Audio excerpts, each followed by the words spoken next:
Hindi ko alam kung bakit ngayon ko lang naluto ang recipe na to sa instant noodles. Napakasarap pala. Tara, lutuin natin. Una, naggrocery lang ako ng paborito kong sausage at instant noodles. At pag-uwi ko, pinrepare ko lang yung mga gagamitin. Una, hiniwa ko lang yung spring onion ng maninipis.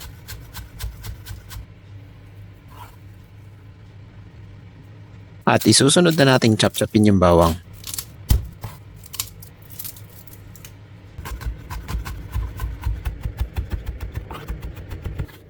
Pagkatapos, hiwain lang natin yung sausage na medyo maninipis na parang pang spaghetti. Pwede ka rin gumamit ng hotdog dito. Pagkatapos, magpakulo lang tayo ng tubig at papakuluan lang natin yung instant noodles. Pakuluan lang natin ng 1 minuto yan at strain lang natin tapos set aside. Magpainit lang tayo ng kawali. Saka natin piprituhin yung sausage na hiniwa natin kanina. Halo-haluin lang natin yan hanggang sa maluto or hanggang sa magkaroon ng browning. Maglalagay lang tayo ng butter at igigisa lang natin ang bawang, dahon ng sibuyas, saka natin halo-haluin hanggang sa lumabas yung aroma. Saka natin ilalagay yung gochujang, Mamacita oyster sauce, thick cream or cooking cream. Saka natin ilalagay yung seasoning na galing sa instant noodles. Maglalagay din tayo ng tubig dito at ilalagay na natin ang sausage, instant noodles, white cheddar cheese at garnishan natin ng spring onions. Halo-haluin lang natin hanggang sa lumapot at ready to serve na yan. Napakasarap nito, lalo na kung may pandesal ka dyan. Ako, tamang-tama sa merienda to. Kaya ano pang hinihintay mo? Lutuin mo na tong napakadaling recipe na to. Yun lang, maraming salamat. See you in my next cooking trip ko.